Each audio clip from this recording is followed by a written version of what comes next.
No todos necesitamos suplementarnos con todo lo que sale en el mercado. La resistencia a la insulina es completamente reversible, ¿eh? No logro bajar o porque no estoy en forma, ¿no? Si al contrario sigo subiendo. Simple y sencillamente, esto es como una resta y una suma. Estoy comiendo más calorías de las que estoy quemando.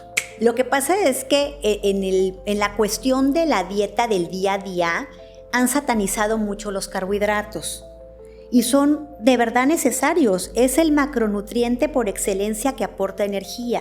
Es más fácil y es menos esfuerzo comprarse a lo mejor algo en la calle que tener prácticamente un orden y una planeación.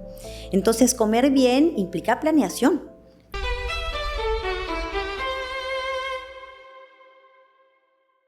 Bienvenidos a un episodio más del INNEI Mesa Hablando Claro. El día de hoy está con nosotros una especialista con muchísimos años de experiencia en el tema y el objetivo es, como siempre, tener estas conversaciones que conectan y darles a ustedes información de primera mano. Bienvenida, Alejandra García Vanegas. Bienvenida, qué gusto que estés con nosotros y que podamos platicar acerca de un tema que tú dominas a la perfección, que es amplísimo, pero bueno, vamos a irlo definiendo, que es la nutrición. Tienes muchísimos años de experiencia, de trabajar en tu consultorio, pero aparte, pues enfocada a diversas áreas, ¿no? Así es. ¿Cómo podemos ir definiendo como mujeres este tema de aprender a comer? Porque además es un propósito que estoy segura que muchísima gente la tiene en este inicio de año, ¿no? Sí, claro que sí. Bueno, primero que nada, muchas gracias por la invitación y efectivamente, siempre como que termina el año y queremos, y me incluyo, ¿verdad? Porque todo el mundo tenemos propósitos diferentes, tenemos objetivos y metas diferentes y muchas de las metas se asocian con la idea de querer cambiar los hábitos, mejorar la salud, mejorar la forma física y bueno, eso tiene una relación directa prácticamente con la alimentación y la nutrición. Entonces, sí es una temporada en donde realmente repunta un poco más la visita al nutriólogo, la consulta está un poco más saturada y eso es bueno, aunque realmente sería importante entender que quisiéramos que no solamente fuera en este momento del año, ¿verdad? Claro, porque lo importante es aprendamos a comer, ¿no? Un plan de alimentación que podamos llevar en casa, que podamos darle a nuestros hijos, a nuestro esposo, que no nos complique un poco más la vida, pero quitarnos un poquito la palabra de restricción, ¿no? Eso que comentas me llama la atención porque es uno de los puntos que yo trato de que la gente comprenda cuando va a consulta. Si va una paciente o un paciente, ¿verdad?, referido por alguna cuestión médica o simple y sencillamente porque quiere mejorar su salud o bajar de peso o sentirse más en forma, yo siempre voy a tratar de que el paciente entienda que el chiste de un régimen es comer mejor, aprender a comer mejor y para que esto funcione deberíamos de tomar en cuenta el núcleo familiar de ese paciente. Okay. Es decir, el régimen que tú diseñes no debe ser tan disparatado de la vida cotidiana del paciente. Debemos de tomar en cuenta sus horarios, su estilo de vida, cómo vive, con quién vive, qué hace, qué no hace, para poder realmente diseñar un menú que no solamente compagine con el de al lado, sino con todo su núcleo, con la gente con la que convive, porque además tú quieres que haga un régimen no solamente un tiempo, sino toda su vida. Entonces, sí es bien importante tomar en cuenta todas las características para que pueda ser sostenible y que además realmente lo adapten a su cotidianidad. Ok, ahora hay muchas modas que se van implementando y entre la nutrición también, o sea, vemos una variedad de ofertas de que si la keto, que si la low carb, que si en fin, infinidad de nombres. ¿Esto funciona para todos o lo ideal es lo que platicábamos, ¿no? Que sea como más personalizado. Mira, la realidad es que, bueno, tiene siglos, ¿verdad?, que la gente sigue queriendo encontrar la dieta mágica que te haga perder muchos kilos con el menor esfuerzo y con la velocidad impresionante. Eso seguirá existiendo y seguirán existiendo diferentes versiones de dietas en donde te prometen que vas a bajar muchos kilos muy rápido y sin esforzarte. Yo como nutrióloga y nutrióloga clínica, que además atiendo muchas patologías, te lo puedo decir. Nada de esto realmente sirve a largo plazo. Es decir, a lo mejor un paciente va a lograr un objetivo de bajar algo rápido si se está restringiendo, pero al fin de cuentas tenemos que entender que no se trata de restringirse, se trata de comer bien. Entonces, si el paciente no aprende a tener una combinación sana y nutritiva de los diferentes macronutrientes, estamos hablando de las proteínas, de los carbohidratos, ¿verdad? E incluso de las grasas, simple y sencillamente está eliminando o restringiendo nutrientes, no está aprendiendo a combinarlos de manera pertinente para comer mejor. Entonces, ¿qué va a pasar? Volvemos a lo mismo, va a ser pasajero. Va a servir solamente un ratito y después realmente va a seguir teniendo sus malos hábitos. En tu experiencia, ¿cuál es la causa por la que la mayoría de los pacientes abandonan un régimen alimenticio? Bueno, una de las cuestiones es también entender que implica disciplina, implica decisión y también, ¿por qué no comentarlo? Es más fácil y es menos esfuerzo comprarse a lo mejor algo en la calle, ¿verdad? Sí. Y soltarte a comer lo que sea, que tener prácticamente un orden y una planeación. Entonces, comer bien implica planeación. Y implica organización y implica darte el tiempo suficiente también de diseñar tu día a día con respecto a tu alimentación. No es tan complicado como la gente cree, pero pues realmente como que se les hace más sencillo, diciéndolo así, portarse mal. Claro. Entonces les es más fácil decir, ay, no, cuesta un montón de trabajo hacer el régimen o hacer la dieta, pero no cuesta un montón de trabajo disciplinarse, ¿verdad? O sea... Y a veces no es ni siquiera cuestión de dinero, porque muchas veces el pedir ese tipo de alimentos procesados o comida rápida, pues no es nada barato. Fíjate que ahorita que tocaste ese punto me río porque muchas veces me dicen, es que la verdad que el estar a régimen y hacer el súper y los alimentos de calidad y más sanos, híjole, es que es bien caro.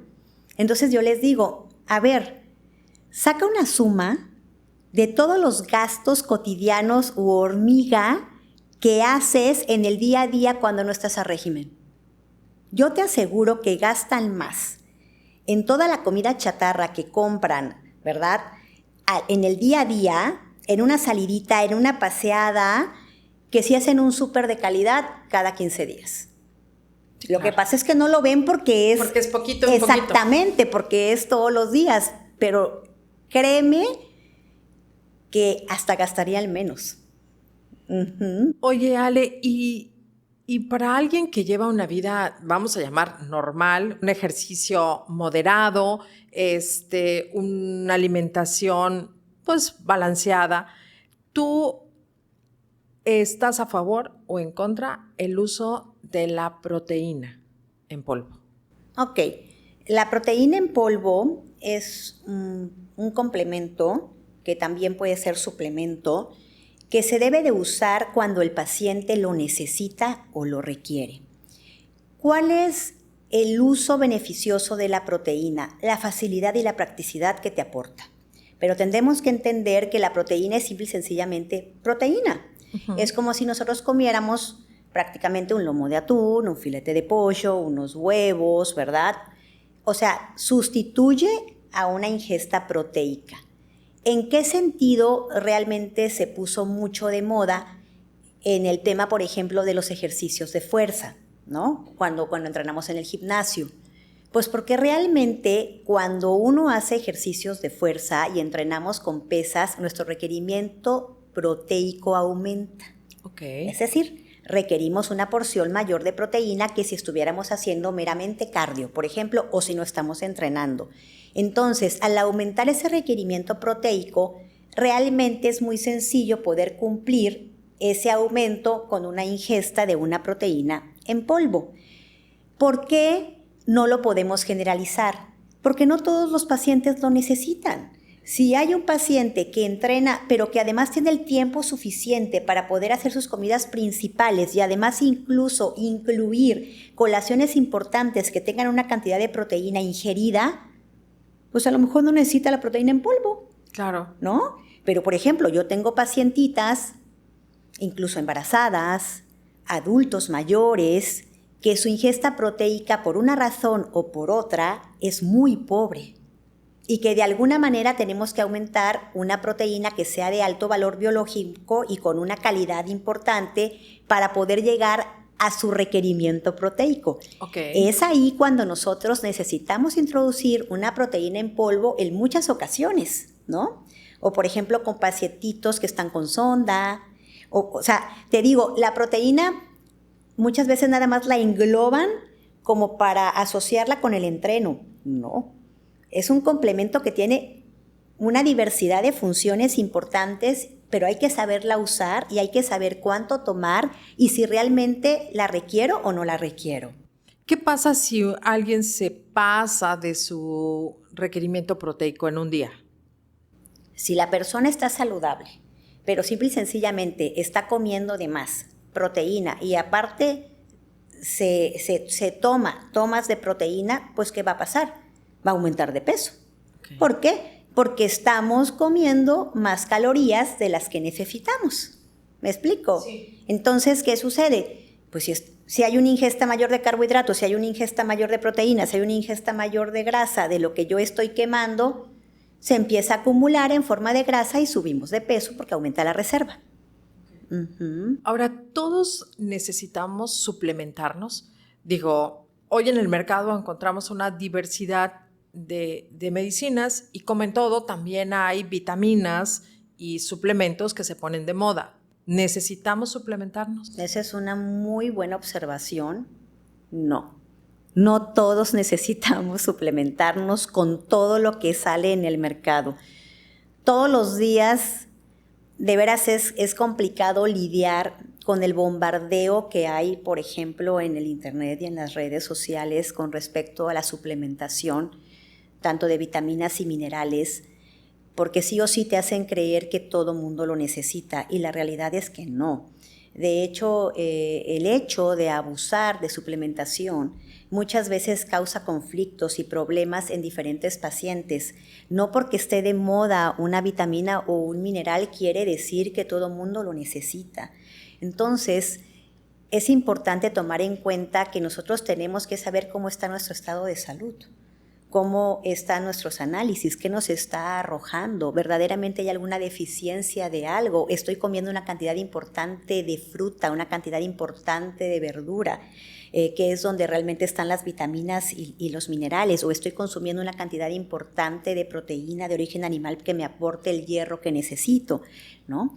Entonces, ¿qué sucede? Yo siempre les digo, de repente llegan al consultorio y no es broma, con una bolsa de este tamaño y me sacan el bote 1, 2, 3, 4, 5, 6 de todo lo que tiene de moda, no sé, los últimos 5 años y me quiero morir, porque al fin de cuentas muchas veces ni lo necesita, está generando otro problema de salud.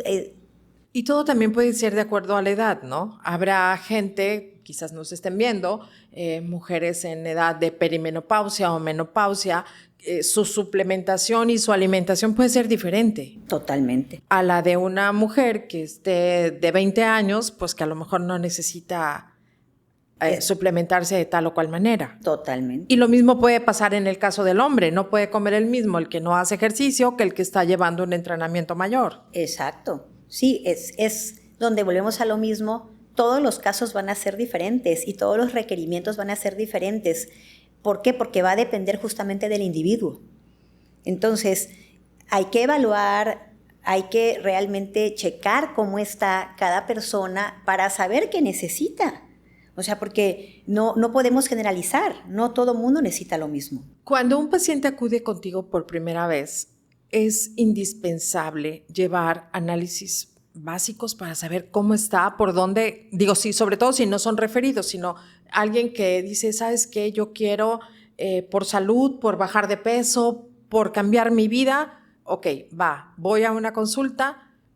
¿Y cómo saber? Porque a veces dices, no, pues yo me siento súper bien, pero resulta que no, que puedes tener colesterol, que a lo mejor tienes resistencia a la insulina, no sé, infinidad de enfermedades que hoy también vemos muy frecuentemente en las redes sociales.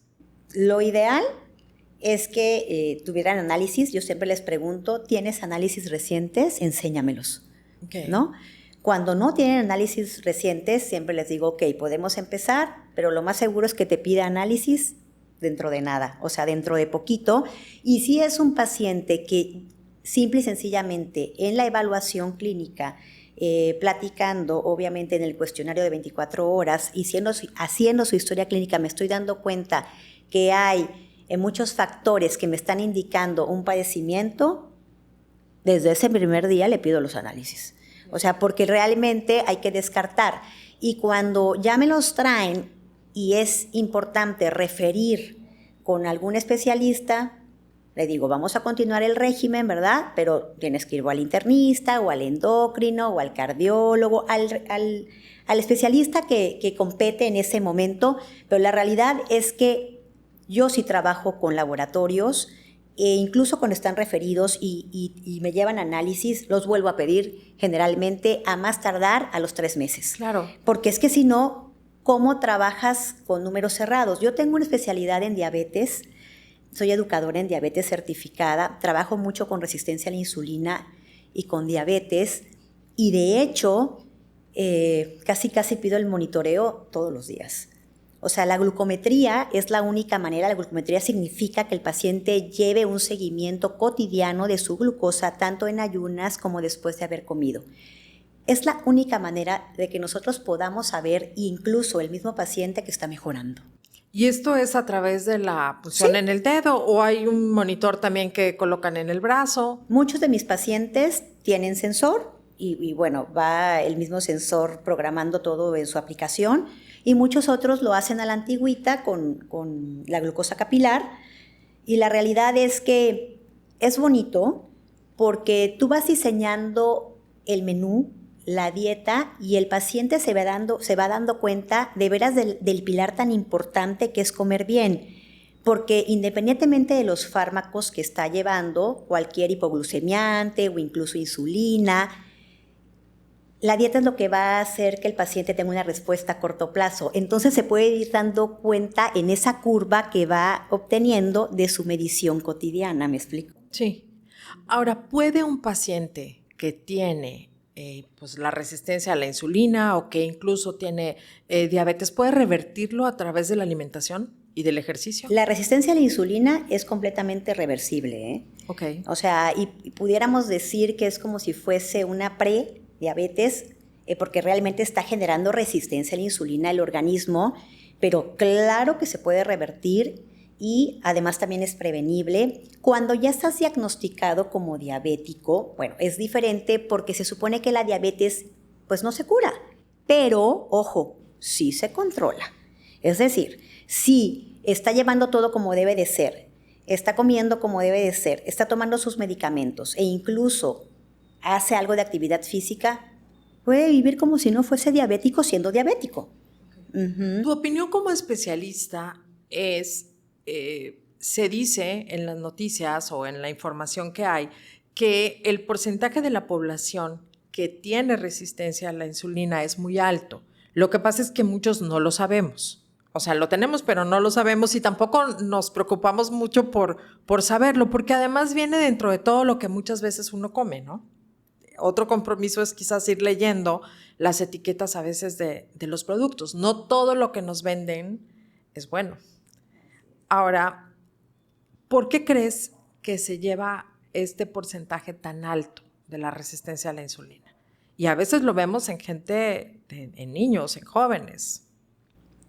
Bueno, la realidad es que, hablando de México, la cantidad de pacientes con resistencia a la insulina, efectivamente, desde la pequeña infancia y la adolescencia y en la etapa adulta es altísima, pero altísima.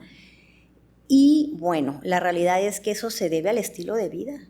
O sea, Es que de pronto ya te vienes dando cuenta porque ya tienen las manchas oscuras, porque ya tiene mucho sueño, porque come y se van a dormir. O sea, son alertas, pero si no lo sabes, no lo puedes identificar. Exacto. Fíjate que, por ejemplo, los niños que van a consulta referidos por sus pediatras, normalmente cuando están llegando yo ya sé que traen una referencia que generalmente es por algo así. Pero cuando llegan y yo estoy haciendo la evaluación, obviamente pues uno ya tiene toda la característica y signos clínicos. Efectivamente, si está presentando acantosis negris, que es obviamente la coloración oscura, ¿verdad? En frente, cuello, ingle, pliegues cutáneos, mucho abultamiento de grasa en la parte abdominal más que en el resto del cuerpo. O sea, hay muchas características que te vas a ir dando cuenta que, bueno, yo obviamente evalúo y le digo a la mamá o en este caso al paciente o a la paciente, ¿no te has hecho estudios? Volvemos a lo mismo, vamos a revisar tus laboratorios, pero muchas veces solamente se hacen la química sanguínea de 6 elementos. Entonces me llegan con un parámetro, por ejemplo, de glucosa basal, o sea, glucosa en ayunas, colesterol, triglicéridos generalizado, pero no incluyen insulina basal. Entonces, sí, realmente queremos saber cómo está su índice OMA, que es internacionalmente el índice que nos ayuda a catalogar el riesgo de resistencia a la insulina en un paciente o en qué grado estaría. No puedes terminar de cerciorarte si no se hacen insulina basal.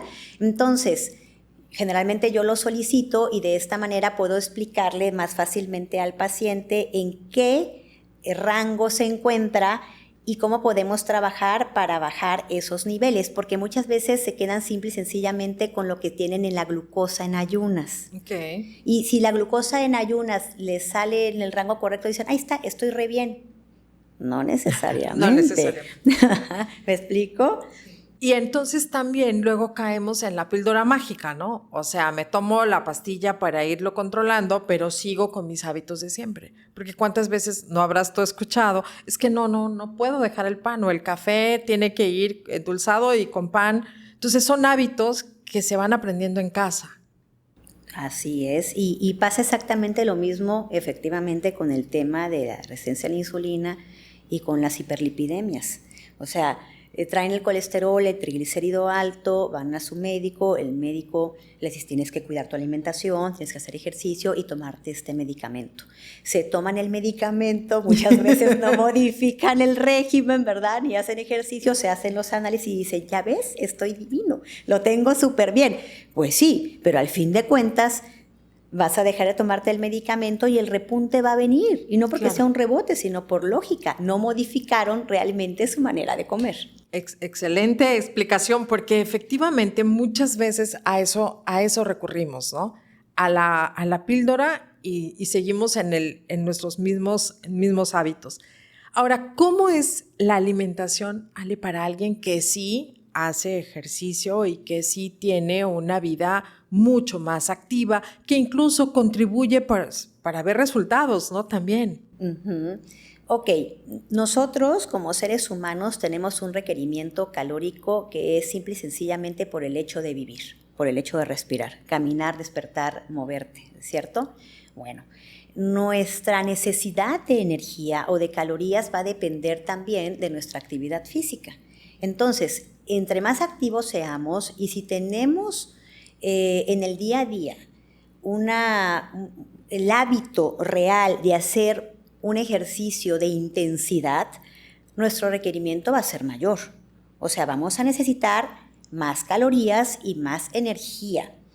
Ahora, ¿qué sucede? Muchas veces estamos bombardeados de muchos alimentos que tienen una recarga calórica muy excesiva y aún haciendo ejercicio, híjole, como que dice, bueno, si yo entreno mucho y se supone que medio me cuido, como por qué no logro bajar o por qué no estoy en forma, ¿no? Si al contrario, sigo subiendo. Simple y sencillamente, esto es como una resta y una suma.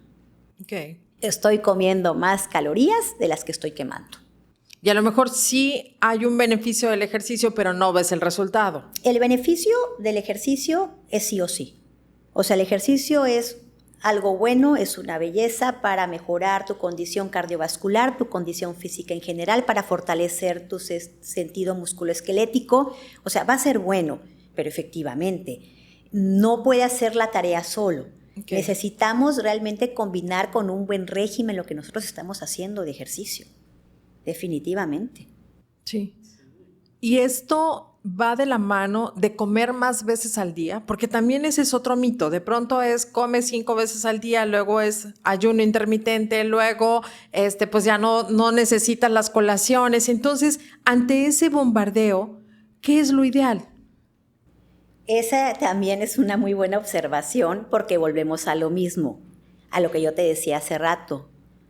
Depende. O sea, el diseño va a depender de la persona, del individuo. A ver, si por ejemplo es un paciente o es una paciente que está todo el tiempo atrás de cámara, okay, frente al público, recibiendo a una persona y a otra, y le es imposible comer, yo nada más le voy a poner 3 comidas principales, porque tengo que ser realista. Necesito darle lo que necesita en esas 3 comidas principales, porque no va a poder ingerir nada a media mañana y a media tarde. No puedo, es que tiene que ser a fuerzas. No, porque mi tarea va a ser darle lo que necesita en esos 3 tiempos. ¿Me explico? Sí, perfecto. Ahora, ¿tiene chance? Sí se puede comer su colacioncita a media mañana y a media tarde, encantador. Se la pongo porque eso me va a hacer que no tenga episodios largos entre un tiempo de comida y otro, y no llegue con tanta hambre a como me está refiriendo a la comida o a la cena. Y entonces puedo distribuir quizás en 5 tiempos su régimen de manera correcta, y el paciente se siente muy a gusto y no tiene esa sensación de hambre continua, ¿no? Pero por ejemplo, es que para que coma menos o introduzca menos calorías, le voy a decir que cene a las 6 y desayune a las 12, como si fuera el ayuno intermitente. La realidad es que no. Tendría que ser cosas que sean factibles, ¿no? Exacto, tiene que ser algo que se asemeje o que se apegue a la vida cotidiana, pero además volvemos a lo mismo, va a depender muchísimo en qué etapa de la vida se encuentre y qué requerimiento tiene. Te voy a explicar, por ejemplo. Lo que hablábamos, tu audiencia, muchas son mujeres, ¿no? Pero también hombres. Y si estamos hablando, por ejemplo, gente que está entre la década de los 40, de los 50, de los 60, yo no solamente quiero que baje, quiero que esté fuerte. Que mantenga músculo. Claro, necesito cuidar a toda costa su tejido muscular, porque lo sabemos, en la perimenopausia y en la menopausia, ¿qué va a suceder? Va a descender importantemente lo que son las estrógenas, la progesterona y la testosterona, y automáticamente van a empezar a perder masa. Entonces no se trata de que no coman, se trata de que coman lo que tienen que comer en la medida de lo posible, y esa es mi chamba, poder hacer el menú de manera pertinente para que sea realizable por esa paciente o por ese paciente. No le voy a mandar una cosa jamás que no va a poder cumplir, porque entonces no lo estoy ayudando. O que se quede con hambre, o que, pues, ¿sabes qué? No me avanzo a comer todo lo que me das.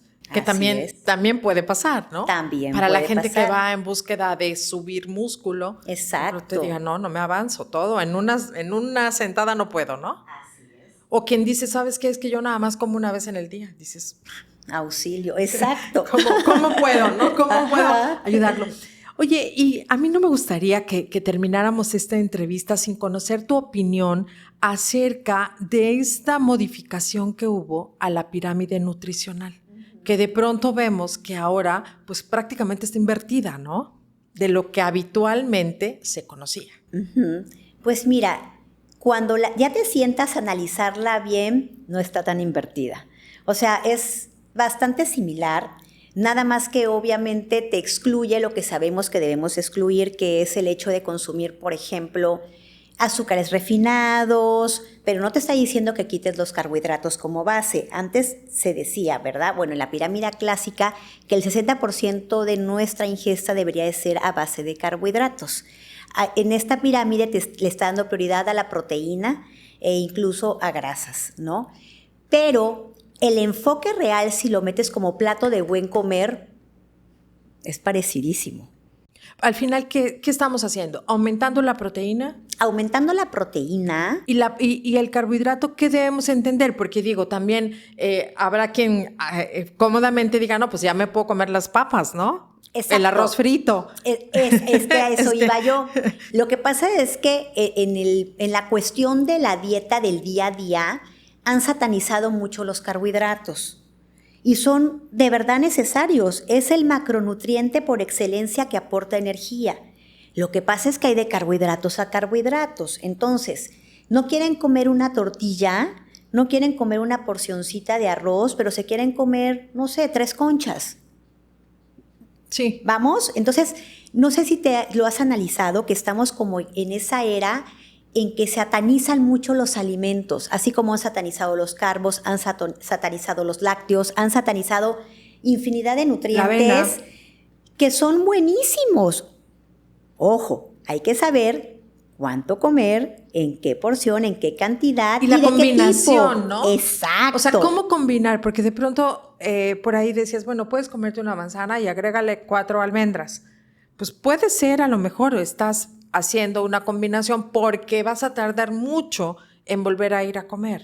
Exactamente. Puse un ejemplo yo sin saber, ¿eh? Sin ser claro, experta. pero es que ese es el meollo del asunto, justamente. La combinación. O sea, prefiero comerme eso Ajá. que una fritura o que por una completo. galleta. Fíjate que a mí me pasa mucho que de repente leen un menú de los que les doy y dicen, híjole Alejandra, ¿de veras voy a comer tanto? No estaba yo acostumbrada a comer pero tanto. ¿cómo? No voy a bajar. Me muero de la risa. Obviamente sí van a bajar. ¿Por qué? Porque esto tiene una contabilidad calórica, ¿no? Pero están acostumbrados a pensar que el estar a régimen es no comer. Es la restricción, ¿no? Exacto. Porque también nos vendieron una cuestión que todo lo que tuviera grasa era malo. Ajá. Entonces, durante muchos años se ha erradicado todo lo que fuera aceites, aunque fuera el aguacate o cuestiones que tuvieran, no, pues es que tiene mucha grasa, ¿no? Ajá. Sí, porque es la combinación y la cantidad la que realmente tenemos que aprender. Pero bueno, uno les va a ir armando el plan para que realmente puedan cumplir lo que necesitan y sentirse bien. ¿A dónde pueden las personas que estén interesadas, dónde te pueden contactar, dónde está tu consultorio, que digan, bueno, queremos ir con Ale para que nos dé una guía, una alimentación, ya sea si practicas ejercicio, si no practicas, si tienes alguna enfermedad inmune, no sé, de todas las que hoy también vemos y escuchamos en las redes sociales, ¿a dónde pueden dirigirse contigo? Bueno, mi consultorio está aquí en Villahermosa, Tabasco, y estoy ubicada en Avenida Las Américas, 106, consultorio 105. Y el teléfono para citas, que también doy consultas online, es el 9933 99 57 49. Perfecto, pues ahí está, eso es una manera muy cómoda. Hoy incluso online te pueden contactar de cualquier parte. De verdad tiene muchísimos años de experiencia. Espero que en esta entrevista ustedes se hayan dado cuenta todo el manejo profesional que hay por parte de ella. Y pues muchísimas gracias por haber estado con nosotros en este espacio. Gracias a ustedes por la invitación. Gracias, Lina. Y muchas gracias a ustedes por habernos acompañado hasta el final. Recuerden de seguirnos en nuestras redes sociales y por supuesto también activar la campanita. Recuerden que los domingos son domingos de estreno. Muchas gracias.